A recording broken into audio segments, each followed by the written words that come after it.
ಪಿತಾಮಹ ನಾನಲ್ಲ ಅಂತ ಹೇಳಿ ಮತ್ತೊಬ್ಬರು ಮುಂದುವರಿಸ್ತಿರೋನೇ ಮಹಾಪಾಪಿ ಅಂತ ಹೇಳಿ ಈ ರಾಜಕೀಯ ಡೈಲಾಗ್ಗಳ ನಡುವೆ ನಿಜವಾಗ್ಲೂ ರೈತರ ಹಿತವನ್ನ ಕಾಪಾಡಲಿಕ್ಕೆ ಉಭಯ ನಾಯಕರ ಪೈಕಿ ಯಾರಾದರೂ ಮುಂದೆ ಬರ್ತಾ ಇದ್ದಾರಾ? ಫ್ರಾಂಕ್ಲಿ ನಿಜವಾಗಿಯೂ ಕೂಡ ಯಾವುದೇ ಪಕ್ಷಕ್ಕೂ ರೈತರ ಬಗ್ಗೆ ನಿಜವಾದ ಕಾಳಜಿ ಇಲ್ಲ. ಇಲ್ಲಿ ಏನಿದ್ರು ಕೂಡ ಇದು ಒಂದು ಪ್ರತಿಷ್ಠೆಯ ಜಗಳ. ನಾನು ಮಾಡೋದನ್ನ ಇವ್ರು ಮಾಡ್ತಿದ್ದಾರೆ, ಇವ್ರು ಮಾಡೋದನ್ನು ನಾನು ಯಾಕೆ ಬಿಡಬೇಕು, ಈ ಥರ ಪ್ರತಿಷ್ಠೆಯ ಇದೊಂದು ಫುಟ್ಬಾಲಲ್ಲಿ ಒದೆ ಬೀಳೋದು ರೈತನಿಗೆ ಬಾಲ್ ಅವನಾಗಿದ್ದಾನೆ. ಹೀಗಾಗಿ ಏನಾಗಿದೆ ಇಲ್ಲಿ ಎಲ್ಲ ಪಕ್ಷದವ್ರು ಮಾತಾಡೋರು ತಮ್ಮ ತಮ್ಮ ಪಕ್ಷದ ಇತಿಹಾಸ ಈ ಪ್ರಾಜೆಕ್ಟಿನ ಪಾಲುದಾರಿಕೆ ಬಗ್ಗೆ. ಆದರೆ ನಿಜವಾಗಿ ಆಗಿದ್ದೇನು, 2006ಕ್ಕೆ ಕುಮಾರಸ್ವಾಮಿ ಅವರು ಯಾಕೆ ಐದು ಟೌನ್ಶಿಪ್ ಮಾಡ್ತಾರೆ? ಅವರು ಎಲ್ಲೋ ಒಂದು ಕಡೆ ಒಂದು ಕನಸಲ್ಲಿ ಬಂದು 5 ಮಾಡಬೇಕಂತ ಅವ್ರ ತಲೆಯಲ್ಲಿ ಬಂದಿದ್ದಲ್ಲ. ಆವಾಗ ಅದರ ಹಿಂದೆ ನೈಸ್ ರೋಡಿಗೆ ಸಂಬಂಧಪಟ್ಟಂತೆ 4 ಟೌನ್ಶಿಪ್ಪನ್ನು ಯೋಜನೆಯ ಸ್ಯಾಂಕ್ಷನ್ ಸಿಗ್ತದೆ. 4 ಟೌನ್ಶಿಪ್ ಮಾಡೋದಕ್ಕೆ ಜಾಗ ಕೊಡಿ, ಜಮೀನು ಕೊಡಿ ಅಂತ ಅಶೋಕ್ ಕೇನಿ ಮಾಡ್ತಾರೆ ದೇವೇಗೌಡರು ಮತ್ತು ಕುಮಾರಸ್ವಾಮಿ. ಅದು ಸುಪ್ರೀಂ ಕೋರ್ಟಲ್ಲಿ ನಿಲ್ಲೋದಿಲ್ಲ.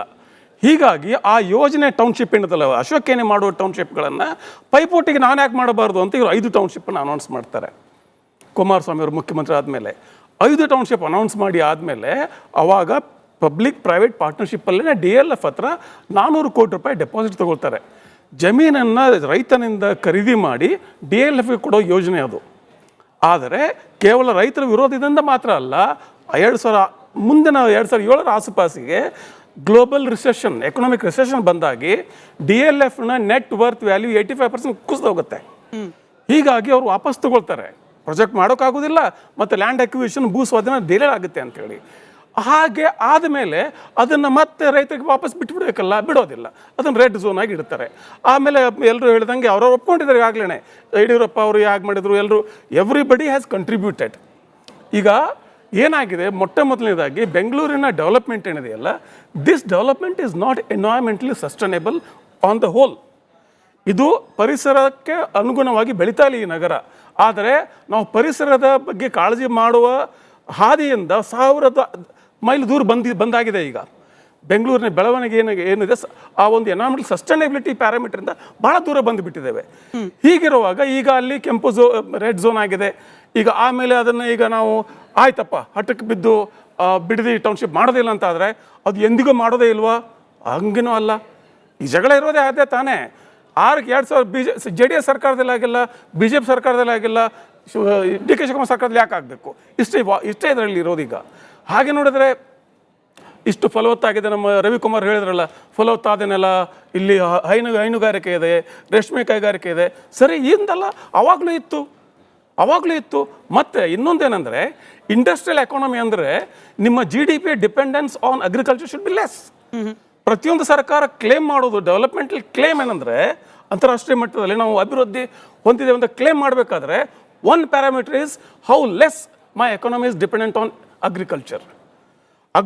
ಎಸ್ ಎಂಪ್ಲಾಯಬಿಲಿಟಿ ಕೊಡ್ತದೆ, ಆದರೆ ಅದರ ಎಕಾನಮಿ ಹೊರೆ ಅಗ್ರಿಕಲ್ಚರ್ ಮೇಲೆ ಇರಬಾರ್ದು. That is one thing. ಮತ್ತು ಆಮೇಲೆ ನಾವು ಇಂಡಸ್ಟ್ರಿಯಲ್ ಎಕಾನಮಿನೇ ಬೇಡ, ಇಂಡಸ್ಟ್ರಿಯಲೈಸೇಷನ್ನೇ ಬೇಡ ಅಂತ ಈ ಕೇಂದ್ರದ ಕೈಗಾರಿಕಾ ಮಂತ್ರಿ ಹಾಗೆ ಹೇಳ್ತಾರೆ. ಒಬ್ಬ ಕೇಂದ್ರ ಕೈಗಾರಿಕಾ ಮಂತ್ರಿ, ಈ ರಾಜ್ಯದ ಮುಖ್ಯಮಂತ್ರಿ ಯೋಜನಾ ಮಟ್ಟದಲ್ಲಿ, ಒಂದು ಪಾಲಿಸಿ ಡಿಸಿಷನ್ ಮಟ್ಟದಲ್ಲಿ ಒಬ್ಬರೇ ವಿಧಾನಸೌಧದಲ್ಲಿ ಕೂತ್ಕೊಂಡು ಮಾತಾಡಿದ್ರೆ ಏನು ತಪ್ಪಾಗುತ್ತೆ? ಆಮೇಲೆ ರೈತರ ಹತ್ರ ಚರ್ಚೆ ಮಾಡಿ. ರೈತರ ಭಾವನೆಗಳು ಯಾವಾಗಲೂ ಕೂಡ ಭಾಳ ಪ್ರಚೋದನಕಾರಿ ಇರ್ತವೆ. They are very emotional people. ಭಾಳ ಸೆಂಟಿಮೆಂಟಲ್ ವ್ಯಾಲ್ಯೂ ಇರ್ತದೆ ಲ್ಯಾಂಡ್ಗೆ ಅವ್ರ ಜೊತೆಯಲ್ಲಿ. ಹಾಗಂತ ಡೈರೆಕ್ಟಾಗಿ ರೈತರ ಮಧ್ಯೆ ಹೋಗ್ಬಿಟ್ರೆ ಸಿಟ್ಟು, ಅಲ್ಲಿ ಲಾ ಆ್ಯಂಡ್ ಆರ್ಡರ್ ಸಿಚುವೇಶನ್ ಹಾಗೆ ಆಗುತ್ತೆ. ಆಗೋದಿಲ್ಲ ಅಂತಲ್ಲ, ಅಧಿಕಾರಿಗಳು ಹೊಡ್ಸ್ಕೊಂಡು ಬಂದಿದ್ದಾರೆ, ಹಾಗೆ ಆಗುತ್ತೆ. ಆದರೆ if you really are concerned, whether it's Kumaraswamy or DK Shivakumar, if your concerns are really genuine, both of you can sit together and talk in Vidhan Sabha or anywhere. First you decide, then go to farmers. ಎಲ್ಲನೂ ರೈತರು ಮುಂದೆ ಆಗಬೇಕಂತ ಏನಿದೆ. ಆಮೇಲೆ ಈ ದೇಶದ ಯಾವುದೇ ಅಭಿವೃದ್ಧಿ ಯೋಜನೆ ತಗೊಳ್ಳಿ, ಪ್ರತಿಯೊಂದು ಅಭಿವೃದ್ಧಿ ಯೋಜನೆಗೂ ರೈತ ಜಮೀನು ಕೊಡಲೇಬೇಕು. ರೈತ ಜಮೀನು ಕೊಡದೇ ಇದ್ರೆ ಆಗೋದೇ ಇಲ್ಲ. ರೈತ ಜಮೀನು ಪ್ರತಿಯೊಂದು ಯೋಜನೆಯಲ್ಲಿ, ನೀರಾವರಿ ಯೋಜನೆಯಲ್ಲೂ ಕೂಡ ರೈತ ಜಮೀನು ಸ್ವಾಧೀನವನ್ನು ವಿರೋಧ ಮಾಡಿದ್ದನ್ನು ನಾವು ನೋಡಿದ್ದೇವೆ. It is part of the larger debate between environment and development. ಪರಿಸರ ಮತ್ತು ಅಭಿವೃದ್ಧಿ ಮಧ್ಯೆ ಡಿಬೇಟಿನ ಮುಂದುವರಿದ ಭಾಗ ಇದು. ಇಲ್ಲಿ ಯಾಕಿದೆ ಇಷ್ಟು ಉದ್ರೇಕಕಾರಿಯಾಗಿ ಇಷ್ಟು ಏನಂತಾರೆ ಇಷ್ಟು ಡ್ರಾಮ್ಯಾಟಿಕ್ ಆಗಿ ನಮಗೆ ಕಾಣ್ತಾ ಇದೆ ಅಂದರೆ, ಇಲ್ಲಿ ಭಾವನೆಗಳನ್ನ ಉದ್ರೇಕಿಸಿದ್ದಾರೆ. ಈಗ ಎಷ್ಟು ಜನ ಜಮೀನು ಕೊಡೋದಿಲ್ಲ ಅಂತ ಹೇಳ್ತಾರೋ ಅಷ್ಟೇ ಜನ ನಾವು ಕೊಡ್ತೇವೆ ಅಂತ ಹೇಳಬೇಕು. ಅದು ಅವರು ಇದ್ದಾರೆ, ಅವ್ರವ್ರ ಮಧ್ಯೆ ಭಿನ್ನಾಭಿಪ್ರಾಯ ಮೂಡಿವೆ. ಕೇವಲ ಭಿನ್ನಾಭಿಪ್ರಾಯ ಅಲ್ಲ, ಅವ್ರವ್ರ ಮಧ್ಯೆ ವೈಮನಸ್ಸು ಶುರುವಾಗಿದೆ. ನೆಲಮಟ್ಟದಲ್ಲಿ ಜಮೀನು ಕೊಡೋನ್ಗೂ ಮತ್ತು ಜಮೀನು ಕೊಡದೇ ಇರೋನ್ಗೂ ವೈಮನಸ್ಸು ಶುರುವಾಗಿದೆ. ಇದೆಲ್ಲವನ್ನ ಒಂದು ಶಾಂತ ರೀತಿಯಿಂದ ಬಗೆಹರಿಸ್ಕೊಂಡು ಹೋಗಬೇಕಾಗಿದ್ದು ಸರ್ಕಾರದ ಕೆಲಸ ಅಲ್ವಾ? ಈ ಒಂದು ಯೋಜನೆ ವಿಚಾರ ರೈತ ಮತ್ತು ಸರ್ಕಾರದ ಮಧ್ಯೆ ವಿಚಾರ. ಇದು ರೈತ ಅಂದ್ರೆ ಒಟ್ಟಾರೆ ರೈತ ಎಲ್ಲ ರೈತ ಸಮುದಾಯ ಅಲ್ಲ, ಅಲ್ಲಿನ ಭೂ ಮಾಲೀಕರು ಮತ್ತು ಸರ್ಕಾರ. ಆ ಭೂ ಮಾಲೀಕರು ಮತ್ತು ಸರ್ಕಾರದ ಮಧ್ಯೆ ಯಾಕೆ ಸಂವಹನ ಸಾಧ್ಯ ಆಗ್ತಾ ಇಲ್ಲ? ಒಂದು ಇಷ್ಟು ಬಲಿಷ್ಠ ಬಹುಮತದ ಸರ್ಕಾರ ಇರುವಾಗ ಯಾಕೆ ಆಗ್ತಾ ಇಲ್ಲ? ಅದೇ ಭಾಗದಿಂದ ಬಂದಂಥ ಮುಖ್ಯಮಂತ್ರಿ ಇದ್ದಾರೆ, ಹೊರಗಿನವರಲ್ಲ. ಅದೇ ಭಾಗದ ಮುಖ್ಯಮಂತ್ರಿಗಳು ಅದೇ ಭಾಗದ ರೈತರೊಡನೆ ಭೂ ಮಾಲೀಕರೊಡನೆ ಒಂದು ಪ್ರೊಡಕ್ಟಿವ್ ಸಂವಾದ ಯಾಕೆ ಮಾಡ್ತಾ ಆಗಿಲ್ಲ? ಅದು ಆ ಒಂದು ವೈಫಲ್ಯಕ್ಕೋಸ್ಕರನೇ ಬೇರೆ ರಾಜಕೀಯ ಪಕ್ಷಗಳು ಬರ್ತವೆ. ರಾಜಕೀಯ ಪಕ್ಷಗಳು ರಾಜಕೀಯವನ್ನೇ ಮಾಡ್ತವೆ. JDS ಬಂತು, BJP ಬಂತು, ಆಯಿತು. ಇನ್ನು ಹಿಂಗಾದ್ಮೇಲೆ ಇದೊಂದು ರಾಜಕೀಯ ಟರ್ನ್ ತಗೊಂಡಾಗಿದೆ ಈಗಾಗ್ಲೇ. ಮತ್ತೆ ಆಮೇಲೆ ಲಾ ಆ್ಯಂಡ್ ಆರ್ಡರ್ ಟರ್ನ್ ತಗೊಂಡ್ಬಿಟ್ರೆ, if it becomes law and order, Bidadi can become Nandigram of DK Shivakumar ಹೇಳ್ತಾರೆ.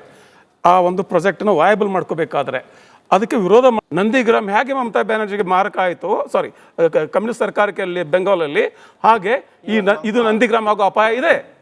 ಅದು ಹಾಗೆ ಆಗಬಾರ್ದು ಅಂದ್ರೆ ಸರ್ಕಾರ ಇವೆಲ್ಲ ಏನು ಕಾಗದ ಪತ್ರ ಅಲ್ಲ, ಮೊದಲು ರೈತನ ಭೂ ಮಾಲೀಕನ ವಿಶ್ವಾಸವನ್ನು ಗೆಲ್ಲಬೇಕು. ಆ ವಿಶ್ವಾಸನ ಗೆದ್ದು ಪ್ರೀತಿಯಿಂದ ತಗೊಳ್ಳಿ, ಕೊಡ್ತಾರೆ. ಯಾಕಂದ್ರೆ ರೈತರ ಆಶೀರ್ವಾದ ಮಾಡಿದ್ರೆ ಯಾವ ಪ್ರಾಜೆಕ್ಟ್ ಆಗೋದಿಲ್ಲ ಈ ದೇಶದಲ್ಲಿ. ರೈತರ ಜಮೀನು ಕೊಡೋದು ಒಂದಾರು ಯೋಜನೆ ಆಗೋದಿದೆಯಾ?